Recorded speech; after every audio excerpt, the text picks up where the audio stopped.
नमस्कार। आज की इस बेहद ही दिलचस्प और गहरी चर्चा में हम सबका स्वागत है। आज हम एक ऐसे विषय पर बात करने जा रहे हैं जो हर इंसान के जीवन से जुड़ा है, दौलत और सफलता।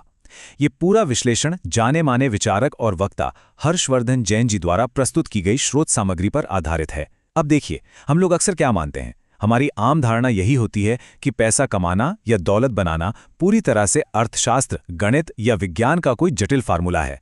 हमें बचपन से यही लगता है कि जो इंसान जितनी ज़्यादा शारीरिक मेहनत करेगा, जितना पसीना बहाएगा, वो उतना ही ज़्यादा धनवान बनेगा। लेकिन ज़रा सोचिए, क्या वाकई ऐसा है? क्या दौलत का कोई बिल्कुल नया मनोविज्ञान, कोई बिल्कुल अलग साइकोलॉजी भी हो सकती है?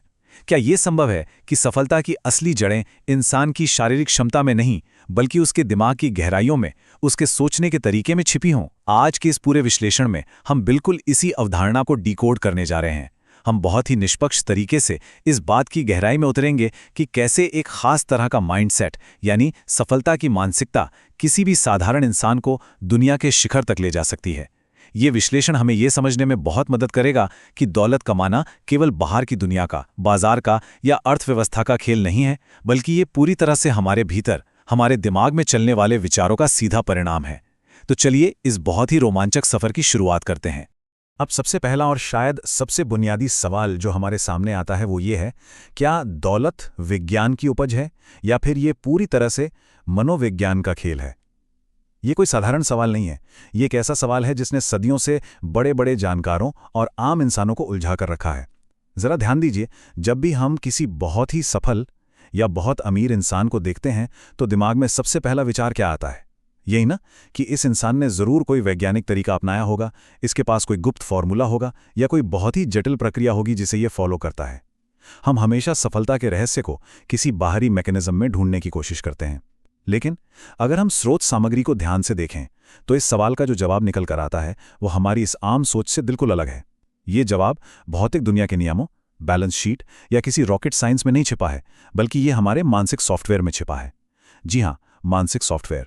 ये पूरी तरह से इस बात पर निर्भर करता है कि एक इंसान का दिमाग किस तरह से प्रोग्राम किया गया है। अगर अंदर की इच्छा शक्ति यानी डिजायर बहुत मजबूत है और दिमाग की प्रोग्रामिंग एकदम सही दिशा में है, तो दौलत का ये मनोविज्ञान अपना काम करना शुरू कर देता है। अब ये जानना बहुत दिलचस्प होगा कि ये मनोविज्ञान इंसान के शरीर और उसकी मेहनत के साथ आखिर कैसे जुड़ा हुआ है। इसे समझने के लिए स्रोत सामग्री में एक बहुत ही बेहतरीन उदाहरण दिया गया है। आंकड़ों के अनुसार दुनिया के लगभग 95% लोग अपनी आजीविका कमाने के लिए, अपना घर चलाने के लिए अपने शरीर के गर्दन से नीचे वाले हिस्से का इस्तेमाल करते हैं। इसका सीधा सा मतलब क्या है? इसका मतलब है कठोर शारीरिक परिश्रम, दिन रात की भागदौड़, कोल्हू के बैल की तरह लगातार मेहनत करना, बुरी तरह थक जाना और अपनी शरीर की एक एक बूंद ऊर्जा को सिर्फ काम में झोंक देना। लेकिन जरा ठहर कर सोचिए, इस अंतहीन मेहनत का अंतिम परिणाम क्या होता है? ये 95% लोग इस गर्दन से नीचे वाले हिस्से से जीवन भर में जितना भी पैसा कमाते हैं, उसका होता क्या है? वो सारा का सारा पैसा वापस इसी हिस्से को पोषण देने, इसकी जरूरतें पूरी करने, कपड़े पहनने और पेट भरने में ही खर्च हो जाता है। स्रोत में इसे बहुत ही सटीक तरीके से तेरा तुझको अर्पण कहा गया है, यानी दुनिया से जो कमाया वो वापस शरीर की उन्हीं भौतिक जरूरतों को पूरा करने में दुनिया को ही लौटा दिया। ये एक ऐसा चक्रव्यूह है जिसमें इंसान रोज पिसता है, रोज सुबह उठता है, रोज थकता है और जीवन भर इसी शारीरिक मेहनत के जाल में उलझा रहता है। ये कोई कहानी नहीं है, बल्कि दुनिया की 95% आबादी की एक बहुत ही कड़वी सच्चाई है। तो अब स्वाभाविक रूप से ये सवाल उठता है कि अगर 95% लोग ये कर रहे हैं, तो बाकी बचे हुए 5% लोग आखिर क्या कर रहे हैं? और यहीं पर सारा रहस्य छिपा है। स्रोत के अनुसार ये 5% लोग अपनी ऊर्जा गर्दन से नीचे वाले हिस्से पर नहीं, बल्कि गर्दन से ऊपर वाले हिस्से पर केंद्रित करते हैं, यानी अपने दिमाग पर। वे अपनी मानसिक ऊर्जा का भरपूर इस्तेमाल करते हैं। वे दिन रात अपने दिमाग के सॉफ्टवेयर को इतना मजबूत, इतना तेज और परिष्कृत कर लेते हैं कि वे न केवल अपने खुद के जीवन की दिशा तय करते हैं, बल्कि अंततः उन 95% लोगों पर भी शासन करते हैं जो केवल शारीरिक मेहनत कर रहे हैं। इस बात को एक बहुत ही शानदार और आम जिंदगी के उदाहरण से समझते हैं। एक साधारण पेन का उदाहरण लीजिए। एक पेन का जो 95% हिस्सा होता है, नीचे वाला हिस्सा, वो दिन भर कागज पर रगड़ता है, घिसता है, मेहनत करता है, अपनी स्याही खत्म करता है। लेकिन जब दिन भर का काम खत्म हो जाता है तो क्या होता है?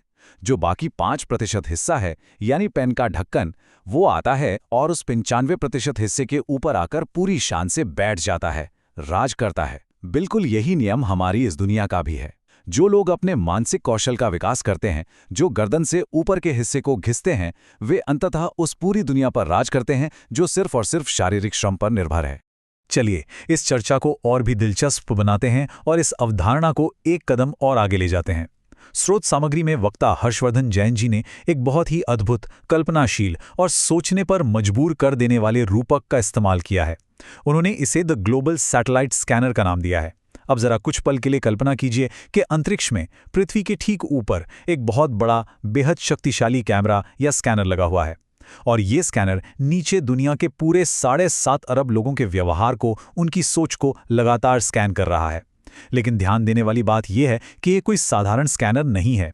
ये लोगों की जेबों को, उनकी तिजोरियों को या उनके बैंक बैलेंस को स्कैन नहीं कर रहा है, बल्कि ये सीधे उनके दिमाग के भीतर चल रहे मनोविज्ञान को देख रहा है। ये स्कैनर बिना किसी भेदभाव के सिर्फ एक चीज की जांच कर रहा है कि आखिर एक अमीर इंसान और एक गरीब इंसान की सोच के बीच का सबसे बुनियादी और वास्तविक अंतर क्या है। ये स्कैनर इस बात की गहराई से खोज कर रहा है कि उन मुट्ठी भर लोगों के दिमाग में ऐसा क्या अलग चल रहा है जो उन्हें सफलता के शिखर पर बैठा देता है, और उन करोड़ों लोगों के दिमाग में क्या कमी रह जाती है जो जीवन भर केवल संघर्ष ही करते रह जाते हैं। ये स्कैनर पूरी तरह से इंसान के आंतरिक व्यवहार पर नजर गड़ाए हुए है।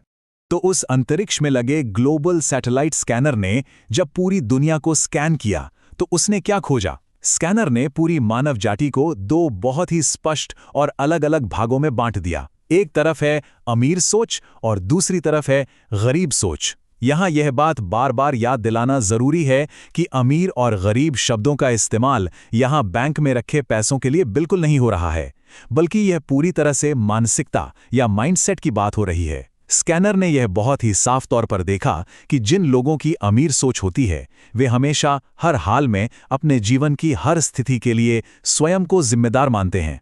वे 100% जिम्मेदारी अपने कंधों पर लेते हैं।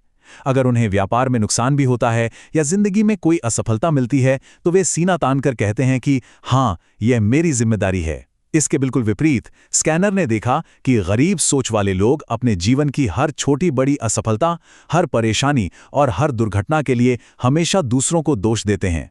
उनका पूरा जीवन बस उंगली उठाने में निकल जाता है। कभी वे परिस्थितियों को कोसते हैं, कभी सरकारों को, कभी सिस्टम के भ्रष्टाचार को, तो कभी अपने बॉस या आसपास के लोगों को। गरीब सोच वाले की पूरी ऊर्जा हमेशा बाहर की तरफ केंद्रित होती है, जबकि अमीर सोच वाले व्यक्ति का पूरा फोकस हमेशा अपने खुद के मूल्यांकन और अपनी जिम्मेदारी पर होता है। ये दोष देने वाली बात सुनने में शायद बहुत सामान्य लगे, लेकिन ये एक बहुत ही गंभीर और महत्वपूर्ण बिंदु है। दूसरों को दोष देना केवल एक बुरी आदत भर नहीं है, बल्कि इंसान को इसकी एक बहुत बहुत बड़ी कीमत चुकानी पड़ती है। स्रोत सामग्री इस बात पर बहुत अधिक जोर देती है कि जब कोई इंसान अपनी नाकामियों के लिए दूसरों को दोष देता है तो वह असल में अपना सबसे बड़ा नुकसान क्या कर रहा होता है? वो जाने अनजाने में अपने खुद के अंदर सुधार की, बेहतर बनने की सारी संभावनाओं की उसी वक्त हत्या कर देता है। जी हाँ, ये रवैया पूरी तरह से आत्मघाती है। जरा सोचिए, जब किसी ने ये पक्का मान ही लिया कि उसकी समस्या, उसकी गरीबी या उसकी हार का कारण वो खुद नहीं बल्कि कोई और है, तो वो खुद को बदलने की कोशिश भला क्यों करेगा? वो तो यही सोचेगा कि जब गलती मेरी है ही नहीं तो मैं खुद में सुधार क्यों करूं? इससे इंसान खुद को हमेशा एक बेबस, पीड़ित या विक्टिम समझने लगता है। उसकी सारी की सारी अनमोल मानसिक ऊर्जा सिर्फ इस बात को साबित करने में बर्बाद हो जाती है कि वो खुद सही है और बाकी पूरी दुनिया गलत है। ये वही मानसिक ऊर्जा थी जिसे अगर वो अपने खुद के विकास में कुछ नया सीखने में लगाता तो वो सफलता की नई ऊंचाइयों को छू सकता था। लेकिन दूसरों को दोष देने की ये लत इंसान को जीवन भर गरीबी, लाचारी और असंतोष की बेड़ियों में जकड़े रखती है। ये एक ऐसा खतरनाक जाल है जिससे बाहर निकलना बेहद मुश्किल हो जाता है। अब इस पूरी बात को, ये जो बाहरी दुनिया पर दोष मढ़ने और आंतरिक जिम्मेदारी लेने के बीच का अंतर है, इसे और भी गहराई से समझने के लिए स्रोत सामग्री में एक बहुत ही शानदार और दिलचस्प कहानी का जिक्र किया गया है। आइए इस मनोविज्ञान को चोर और सेठ जी की कहानी के माध्यम से समझते हैं। ये कोई आम कहानी नहीं है, ये इंसान के दिमाग के काम करने के तरीके को इतनी खूबसूरती से दर्शाती है कि एक बार सुनने के बाद इसे भूलना नामुमकिन है। तो कहानी कुछ यूं है कि एक बार दिल्ली से मुंबई जाने वाली एक ट्रेन का सफर चल रहा था। उस ट्रेन में एक बहुत ही धनी व्यापारी सफर कर रहे थे, जिन्हें हम सेठ जी कहेंगे। सेठ जी के पास बेशकीमती हीरों की एक पोटली थी। किस्मत से उसी ट्रेन के उसी डिब्बे में एक बहुत ही शातिर चोर भी सवार था। उस चोर की बाज जैसी नजर सेठ जी की उस हीरो की पोटली पर पड़ गई थी। चोर ने मन ही मन ये पक्का इरादा कर लिया था कि इस 2 रात के लंबे सफर में चाहे जो हो जाए, वो सेठ जी के इन करोड़ों के हीरो को चुराकर ही दम लेगा। और बस यहीं से एक बहुत ही रोचक मनोवैज्ञानिक खेल शुरू होता है, जो हमें ये सिखाएगा कि कैसे इंसान समाधान हमेशा गलत दिशा में खोजता रहता है। अब देखिए होता क्या है। पहली रात जैसे ही सब सोने लगे, सेठ जी को भनक लग गई कि ये आदमी चोर है। तो सेठ जी ने बहुत ही चतुराई से काम लिया। उन्होंने अपनी वो हीरों की पोटली निकाली और चुपके से बिना कोई आवाज किए सामने सो रहे उस चोर की ही जेब में डाल दी। जी हाँ, चोर की जेब में। इसके बाद सेठ जी अपनी चादर तानकर बड़े आराम से सो गए। कुछ देर बाद वो चोर उठा और उसने अपना काम शुरू किया। रात भर उस चोर ने सेठ जी का सारा सामान छान मारा, उनके बैग टटोले, बिस्तर के नीचे देखा, पूरे डिब्बे का कोना कोना छान मारा। उसने वो पोटली हर उस जगह ढूंढी जहां उसके होने की थोड़ी सी भी उम्मीद हो सकती थी, लेकिन पोटली कहीं नहीं मिली। बेचारा थका हारा चोर सुबह होने से ठीक पहले अपनी जगह पर आकर वापस सो गया। सुबह होते ही सेठ जी उठे और उन्होंने बड़ी ही खामोशी से सो रहे चोर की जेब से अपनी पोटली वापस निकाल ली। सफर की दूसरी रात भी बिल्कुल ऐसा ही हुआ। चोर ने फिर पूरी रात पागलों की तरह हर जगह तलाशी ली, पसीना बहाया, लेकिन उसने अपनी खुद की जेब कभी नहीं टटोली। अंततः जब मुंबई का स्टेशन आने वाला था तो चोर पूरी तरह से हार मान चुका था। उसने सेठ जी के सामने हाथ जोड़ लिए और पूछा कि सेठ जी, मैं हार गया, बस इतना बता दीजिए कि आपने वो पोटली छुपाई कहाँ थी? मैंने तो पूरी ट्रेन छान मारी थी। चोर के सवाल पर सेठ जी ने मुस्कुराते हुए जो जवाब दिया, वो असल में जीवन का एक बहुत बड़ा, बहुत ही गहरा फलसफा है। सेठ जी ने कहा, अरे मूर्ख, पूरा विश्व अपना सुख दूसरों की तरफ ढूंढता है, अपना सुख तो अपने में है। सेठ जी ने उसे समझाया कि अगर उसने रात भर पूरी ट्रेन का कोना कोना छानने के बजाय एक बार भी अपने खुद के गिरेबान में झांक कर देखा होता, अपने खुद की जेब में हाथ डाला होता, तो आज वो चोर नहीं बल्कि उन बेशकीमती हीरो का मालिक होता। और अगर हम ध्यान से देखें तो यही कहानी आज के लगभग हर इंसान की भी है। लोग अपनी पूरी जिंदगी हमेशा बाहर की तरफ देखते रहते हैं, दूसरों के व्यवहार में कमियां ढूंढते हैं, दूसरों से खुशियों की उम्मीद करते हैं और अपनी हर असफलता, हर दुख का कारण भी बाहर ही तलाशते रहते हैं। इस भागदौड़ में वे ये पूरी तरह से भूल जाते हैं कि असली खजाना, हर समस्या का असली समाधान और सफलता की असली क्षमता उनके अपने भीतर ही मौजूद है। जब तक इंसान अपनी खुद की आंतरिक क्षमताओं को, अपनी जेब को नहीं पहचानेगा, वह जीवन रूपी इस लंबी ट्रेन यात्रा में उस चोर की तरह ही हमेशा खाली हाथ और परेशान भटकता रहेगा। तो ये तो हुई एक कहानी। कहानियों में तो बातें बहुत अच्छी और प्रेरणादायक लगती हैं, लेकिन अक्सर लोग पूछते हैं कि क्या ये दर्शन, ये 100% जिम्मेदारी लेने वाली बात वास्तविक जीवन में भी काम करती है? जब सच में मुसीबत आती है तब क्या होता है? इसका बहुत ही पुख्ता जवाब स्रोत सामग्री में दिया गया है, जहां वक्ता ने वर्ष 2005 की अपनी एक बहुत ही व्यक्तिगत और बेहद कड़वी वास्तविक घटना साझा की है। ये वो समय था जब इस अमीर सोच की मानसिकता की सबसे कठिन परीक्षा हुई थी। ये घटना कोई छोटी मोटी रोजमर्रा की बात नहीं थी। ये जीवन का एक बहुत बड़ा और भयानक आर्थिक संकट था, जिसे स्रोत में 2005 स्कॉटलैंड स्कैम के रूप में बताया गया है। देखिए, जब कोई आम इंसान अपने सालों की गाड़ी कमाई गवा बैठता है तो उसके लिए सबसे आसान काम क्या होता है? जाहिर है, जिसने धोखा दिया उसे गालियां देना, उसे दोष देना और पूरी दुनिया के सामने अपने बर्बाद होने का रोना रोना।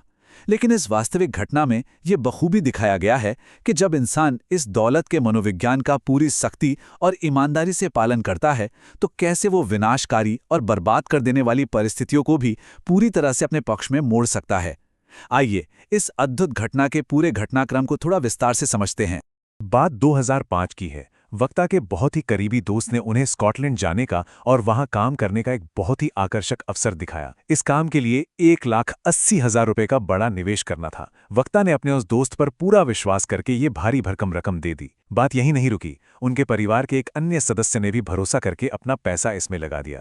लेकिन कुछ ही समय बाद एक मनहूस खबर आई कि वो तथाकथित दोस्त सारा का सारा पैसा लेकर फरार हो गया है। यह एक बहुत बड़ा, जिंदगी हिला देने वाला झटका था। उस मुश्किल वक्त में वक्ता के पास 2 रास्ते थे। पहला रास्ता आसान था कि वे उस भागने वाले दोस्त को गालियां देते, पुलिस के चक्कर काटते और अपनी किस्मत का रोना रोते हुए खुद को एक लाचार विक्टिम मान लेते। लेकिन उन्होंने ऐसा बिल्कुल नहीं किया। उन्होंने दूसरा बहुत ही मुश्किल रास्ता चुना, 100% जिम्मेदारी लेने का रास्ता। उन्होंने तुरंत बाजार से भारी ब्याज पर कर्ज उठाया और अपने परिवार वालों के जो पैसे डूबे थे वो उन्हें अपनी जेब से वापस कर दिए। सबसे बड़ी बात, उन्होंने उस घोटालेबाज के खिलाफ एक भी शब्द शिकायत का नहीं कहा और न ही अपनी कीमती मानसिक ऊर्जा उसे दोष देने में बर्बाद की। और इसका परिणाम क्या हुआ? इस सकारात्मक और पूरी जिम्मेदारी लेने वाली सोच के कारण उनका दिमाग शांत रहा और केवल 4 महीने बाद उनके सामने एक बिल्कुल नया अवसर आया। उस नए अवसर से उन्होंने न सिर्फ ब्याज सहित अपना सारा पुराना कर्ज चुकाया, बल्कि 4 लाख रुपए का शुद्ध मुनाफा भी कमा लिया। और ठीक इसी जगह से जो सबसे बड़ा, सबसे अहम सबक निकलकर हमारे सामने आता है, वो है 100% जवाबदेही, पूर्ण जिम्मेदारी, बिना किसी अगर या मगर के। ये कोई साधारण विचार नहीं है। जब कोई भी इंसान बाहरी दुनिया पर अपना गुस्सा निकालना बंद कर देता है, जब वो हालात पर दोष थोपना बंद कर देता है, तो उसके भीतर एक गजब की शांति और एक बहुत ही शक्तिशाली ऊर्जा का संचार होता है। यही वो ऊर्जा है जो उसे रोने के बजाय नए अवसरों को देखने और उन्हें तुरंत भुनाने की ताकत देती है। ये अनुभव चीख चीख कर ये साबित करता है कि जब इंसान अपना दिल और अपनी सोच इतनी बड़ी कर लेता है कि इतने भारी नुकसान और धोखे की स्थिति में भी किसी से कोई शिकायत नहीं करता, तो दौलत और अवसर खुद चलकर उसके दरवाजे पर आते हैं। जो लोग दूसरों को दोष देते हैं, उनकी सारी ऊर्जा उसी नकारात्मकता में जलकर खाक हो जाती है। लेकिन जब उसी ऊर्जा को इंसान खुद के सुधार में, खुद को बेहतर बनाने में और कुछ नया सृजन करने में लगाता है, तो मानो पूरा ब्रह्मांड भी उसकी मदद के लिए सारे रास्ते खोल देता है। असल में यही 100% जिम्मेदारी का असली चमत्कार है। अब हम अपने इस गहरे विश्लेषण के अंतिम और सबसे महत्वपूर्ण पड़ाव की ओर बढ़ रहे हैं। इस पूरी चर्चा को एक बहुत ही ठोस, वैज्ञानिक और शोध आधारित आधार देने के लिए शोध सामग्री में एक बहुत ही जाने माने लेखक और सब शोधकर्ता टी हाव एकर के शोध का विशेष संदर्भ दिया गया है। अब ये जानना जरूरी है कि हाव एकर कोई साधारण व्यक्ति या केवल मोटिवेशनल स्पीकर नहीं है। उन्होंने दुनिया भर के 25,000 से अधिक बेहद सफल, अमीर और प्रभावशाली व्यक्तियों पर पूरे 25 वर्षों तक बहुत ही गहरा और विस्तृत शोध किया है। जरा सोचिए, 25 साल और 25,000 सफल लोग। उन्होंने इन सभी सफल लोगों की रोजमर्रा की आदतों, उनके काम करने के तरीके और सबसे बढ़कर उनके मनोविज्ञान का बहुत बारीकी से अध्ययन किया। और इतने लंबे, इतने व्यापक और थका देने वाले शोध के बाद उन्होंने दौलत और सफलता का एक अंतिम नियम या अल्टीमेट रूल दुनिया के सामने रखा। ये एक ऐसा नियम था जो उन सभी 25,000 लोगों में पूरी तरह से समान रूप से पाया गया था। और सबसे दिलचस्प बात यह है कि यह अंतिम नियम बिल्कुल उसी बात की पुष्टि करता है जिस पर हम शुरुआत से लेकर अब तक चर्चा कर रहे हैं। तो आखिर टी हाव एकर का वो अंतिम और सबसे कड़ा नियम है क्या? वो नियम है शिकायत करने का पूर्ण रूप से बहिष्कार, जीरो कंप्लेंट। उनके विस्तृत शोध के अनुसार शिकायत करना दौलत और सफलता का सबसे बड़ा, सबसे कट्टर दुश्मन है। उन्होंने पाया कि जब भी कोई व्यक्ति किसी भी बात की शिकायत करता है, तो वो असल में दौलत और सफलता को एक चुम्बक की तरह खुद से दूर धकेल रहा होता है। शिकायत करना एक ऐसा खतरनाक और नकारात्मक कार्य है जो इंसान के भीतर मौजूद सारी रचनात्मक ऊर्जा, सारी क्रिएटिविटी को सोख लेता है। जो ऊर्जा नए और क्रांतिकारी विचारों को जन्म दे सकती थी, जो ऊर्जा कोई नया व्यापार खड़ा कर सकती थी या नई संभावनाओं के दरवाजे खोल सकती थी, वो सारी की सारी ऊर्जा केवल परिस्थितियों का रोना रोने में और दूसरों की कमियां निकालने में नष्ट हो जाती है। और इससे भी सबसे ज्यादा खतरनाक बात यह है कि बार बार शिकायत करने की ये आदत इंसान के भीतर विक्टिम मेंटालिटी को जन्म देती है। यानी खुद को हमेशा पीड़ित और लाचार मानने की मानसिकता इंसान के दिमाग में इतनी ठोस हो जाती है कि वो कभी भी उस हार के चक्कर से बाहर नहीं निकल पाता। निष्कर्ष बिल्कुल साफ है, अगर जीवन में वास्तविक सफलता और दौलत चाहिए तो शिकायत करना आज ही, इसी वक्त छोड़ना होगा। तो इस पूरे विस्तृत और गहरे विश्लेषण से गुजरने के बाद अब हम एक बहुत ही अहम और विचारोत्तेजक सवाल पर आकर रुकते हैं। सवाल ये है कि क्या इंसान अपनी परिस्थितियों का, अपने जीवन का निर्माता खुद है, या वो केवल अपने आसपास घटने वाली बाहरी घटनाओं का एक बेबस शिकार मात्र है? ये एक ऐसा गंभीर सवाल है जिसका जवाब किसी भी लाइब्रेरी की किताब में नहीं मिलेगा, बल्कि ये हर व्यक्ति के अपने भीतर, उसकी अपनी सोच में छिपा है। आज की इस चर्चा में हमने बहुत ही स्पष्ट रूप से देखा कि दौलत कमाना केवल बाहर की दुनिया का गणित या विज्ञान नहीं है, बल्कि ये पूरी तरह से हमारे दिमाग का, हमारी सोच का मनोविज्ञान है। जब जीवन की 100% जिम्मेदारी खुद के कंधों पर ली जाती है, तो इंसान अपने भाग्य का निर्माता बन जाता है, वो लीडर बन जाता है। और वहीं जब गलतियों के लिए उंगली दूसरों पर उठाई जाती है तो वो केवल परिस्थितियों का एक शिकार बनकर रह जाता है। अब ये अंतिम निर्णय पूरी तरह से इंसान के खुद के हाथ में है कि वो भविष्य में अपनी ऊर्जा किस दिशा में लगाएगा, बाहर की दुनिया की शिकायत करने में या अपने भीतर सुधार करके आगे बढ़ने में। बिल्कुल इसी विचार के साथ हम आज के इस गहरे विश्लेषण को यहीं विराम देते हैं। इस चर्चा में शामिल होने के लिए बहुत बहुत धन्यवाद। अपनी सोच को हमेशा सकारात्मक और सशक्त बनाए रखें।